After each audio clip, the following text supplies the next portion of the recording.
তারাপীঠ থেকে 63 কিলোমিটার ও বোলপুর সিউড়ি থেকে 20 কিলোমিটার দূরে 51 সতীপীঠের অন্যতম পীঠ বক্রেশ্বর অবস্থিত। দেবী সতীর ত্রিনয়নী অংশটি এই অঞ্চলে পতিত হয়েছিল। দেবী এখানে মহিষমর্দিনী রূপে পূজিত হয়ে থাকে। বন্ধুরা, বীরভূম থেকে বলছি আমি সনদ। আজকে বীরভূমের অন্যতম নিদর্শনশীল জায়গা হলো বক্রেশ্বর। আর বক্রেশ্বর হলো একটি শক্তিপীঠ। আর এই ভিডিওটা হলো বক্রেশ্বর মন্দিরের ভিডিও। তাহলে এই ভিডিওটি চালু করছি। আর এইটি হলো বক্রেশ্বর মন্দির যাওয়ার প্রধান গেট। এইবার বলি ভৈরব বক্রনাথের কথা, বা কিভাবে এই স্থানটি বর্তমানে বক্রেশ্বর নামটি পেয়েছে। কথিত আছে সত্যযুগে লক্ষ্মী ও নারায়ণের বিয়েতে সুরতমুনি ইন্দ্রের অপমানের কারণে রেগে বা ওই ক্রোধের কারণে ঋষির দেহে 8টি বাঁকে বেঁকে যায়। তিনি অষ্টবক্র ঋষি নামেও পরিচিত হন।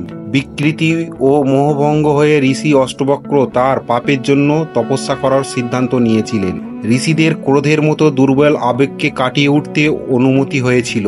ভগবান শিবের কাছে প্রার্থনা করার জন্য কাশীতে চলে যান। কাশীতে পৌঁছে তাকে জানানো হয়েছিল যে তাকে পূর্ব দিকে গুপ্ত কাশী নামক স্থানে যেতে হবে এবং তারপর সেইখানে ধ্যান শুরু করতে হবে।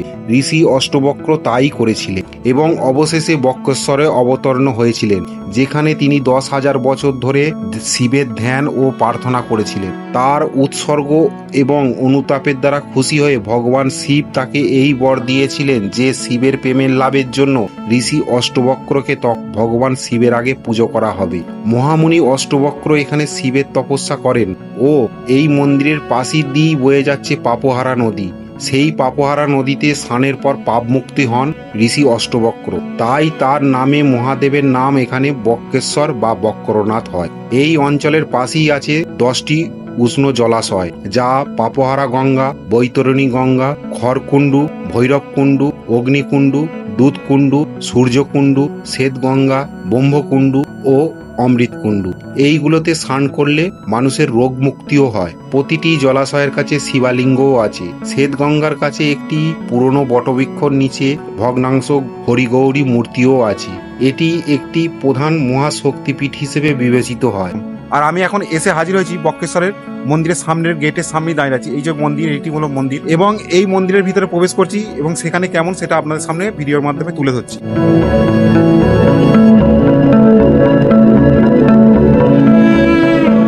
সামনে দেখলেন এটা হচ্ছে গরম জল। এখানে কিন্তু অল্প গরম জল আছে। আপনাদের দেখাচ্ছি কিরকম এই জলটা দেখুন। এখানে এই জলই ঠাকুরের ভোগ হয়। আর সবাই এই জল মাথায় নিয়ে মন্দিরে প্রবেশ করতে হয়। এটি হলো মন্দিরের গেট। এই যে এটা মন্দিরের ভিতরের পরিবেশ। এইটি হলো মন্দিরের ভিতরের অংশ। এটা মন্দির মহাদেব মন্দির। মহাদেব বাবা নিচে আছে।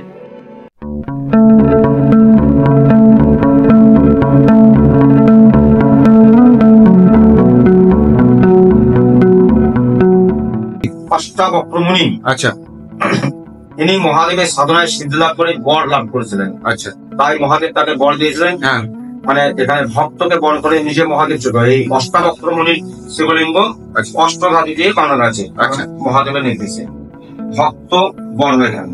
আচ্ছা, নিজে মহাদেব মানে ভক্তরই এখানে পুজো হবে। আচ্ছা, ভগবান নিজে স্বয়ং মানে এর নিচে আছে এখানে মহাদেব। আচ্ছা, আর পাশে শক্তিপীঠ ন্যায় যেখানে সঠিক গুরু দুজনের মধ্যে মন পড়েছে, দুই গুরু মাঝখান। আচ্ছা, বীরভূমের 5টা পীঠ, তার মধ্যে বক্রেশ্বর একটা। আচ্ছা। আপনার নাম ছিল? আমার নাম সুব্রত চৌধুরী। ওরা বক্রেশ্বর মন্দিরেরই ছিলেন। আচ্ছা, তাহলে এতক্ষণ দেখলে এটা বক্রেশ্বর শিব মন্দির। এরপর শক্তিপীঠে যাচ্ছি, সেইখানে গিয়ে আপনাদের সাথে শেয়ার করছি ভিডিওর মাধ্যমে।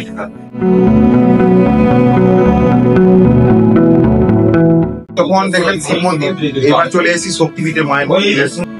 সিংহাসন নিচে দেখুন একটা গর্ত দেখতে পাবেন। সিংহাসনটার নিচে শ্রীরামের পেছনে। আচ্ছা, আচ্ছা, ওটাই মায়ের হচ্ছে পীঠস্থান, যুগলের মধ্যে মন। আচ্ছা, আচ্ছা। দশভূজা দুর্গা মহিষের মধ্যে রূপে পূজিত হয়।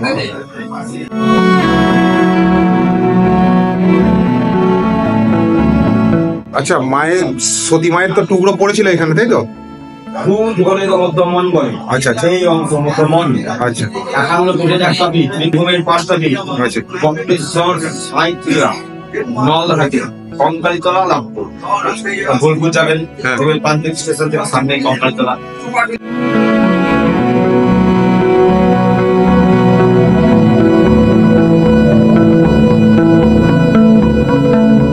আচ্ছা, এই মূর্তি, এই যে মায়ের মূর্তিটা, এটা হচ্ছে অষ্টধাতু, তাই তো?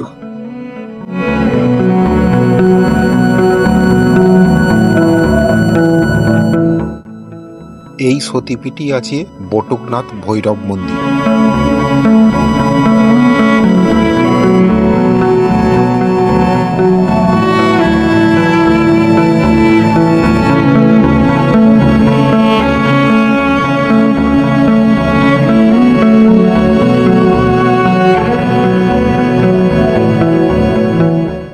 এরপর এখানে আছে একটি গরম জল, সেখানে যাচ্ছি এবং সেখানে গিয়ে আপনাদের ভিডিওর মাধ্যমে শেয়ার করছি।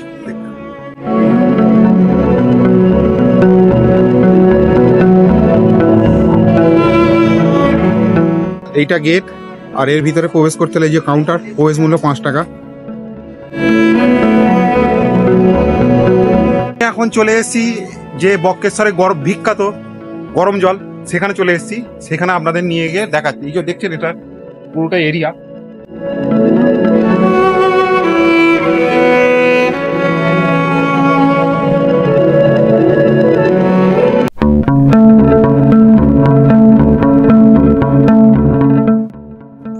এই কুণ্ডটির নাম হলো শ্বেতগঙ্গা এবং এই শ্বেতগঙ্গার সামনেই আছে হরিগৌরী মন্দির, যা বটবৃক্ষর নিচে অবস্থিত। গরম জল এই যে দেখতে পাওয়া যাচ্ছে, এটা হচ্ছে গরম জল।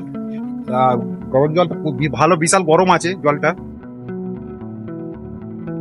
বিজ্ঞান মতে এখানে বলে নাকি যে নিচে হিলিয়াম আছে, হিলিয়ামের ভাগটা বেশি অত্যাধিক থাকার জন্য জলটা গরম হয় বা জল গরম হচ্ছে আর কি। এখানকার বিখ্যাত এইটা এক মন্দির, শক্তিপীঠ, তার সঙ্গে জল গরম। বন্ধুরা, এই ভিডিওটি এইখানেই শেষ করলাম। আর এই ভিডিওটি দেখে আপনাদের কার কেমন লাগলো তা কমেন্ট বক্সে কমেন্ট করে জানাবেন। ভালো লাগলে লাইক দেবেন এবং চ্যানেলে যদি নতুন থাকেন চ্যানেলটি সাবস্ক্রাইব করবেন। ভালো থাকবেন, সুস্থ থাকবেন। আগামী দিনে আরো নতুন নতুন ভিডিও নিয়ে আসতে দেখতে হবে। নমস্কার।